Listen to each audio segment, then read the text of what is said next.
అధికారం పోయినా కేటీఆర్కి అహంకారం తగ్గలేదన్నారు బండి సంజయ్. బీజేపీ నేతలను నోటికొచ్చినట్టు మాట్లాడుతున్నారని ఆరోపించారు.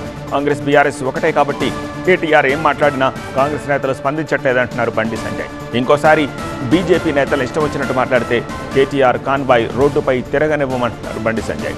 తెలంగాణ ఉద్యమంలో కేసీఆర్ కుటుంబం చేసిందేమీ లేదంటున్నారు. హోటల్ మేనేజ్మెంట్లో గ్లోబల్ కెరియర్ ప్లాన్ చేస్తున్నారా? అంతర్జాతీయ చదువు, ఫారెన్ జాబ్ ఛాన్స్ కోసం ఇండియా నంబర్ 1 హోటల్ స్కూల్ IIHMలో జాయిన్ అవ్వండి.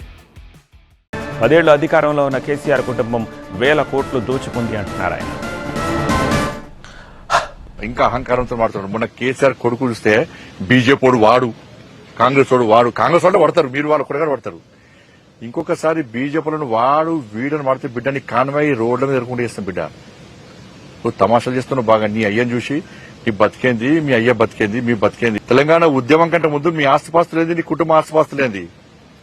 3 తల షర్ట్ వేసుకున్నావు నువ్వు, నీ కుటుంబం అంతా 3 తల షర్టు కింద రబ్బర్ చెప్పులు వేసుకున్నారు. మీరు ఫోటో చూపడతా. ఇవాళ మీ 1000 కోట్ల ఆస్తులు ఎక్కడి నుంచి వచ్చినాయి? 1000 కోట్ల ఆస్తులు ఎక్కడి నుంచి వచ్చినాయి నీకు?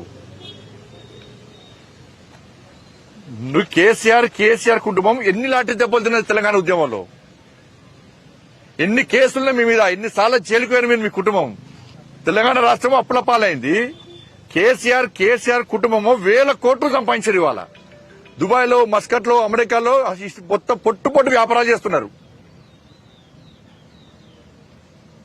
ఎక్కడ చేస్తే మీకు పైసలు చెప్పండి, వ్యాపారాలు చేసిరా? ఇలా ఉద్యమ సమయంలో ఈ కేసీఆర్ అనే వ్యక్తి ప్రచారార్థం లోన్ తీసుకుంటే, లోన్ కట్టకుంటే ఈయన మెడల్ వాటి కింద దించి ప్రచారార్థం కూడా కూర్చుకపోయారు.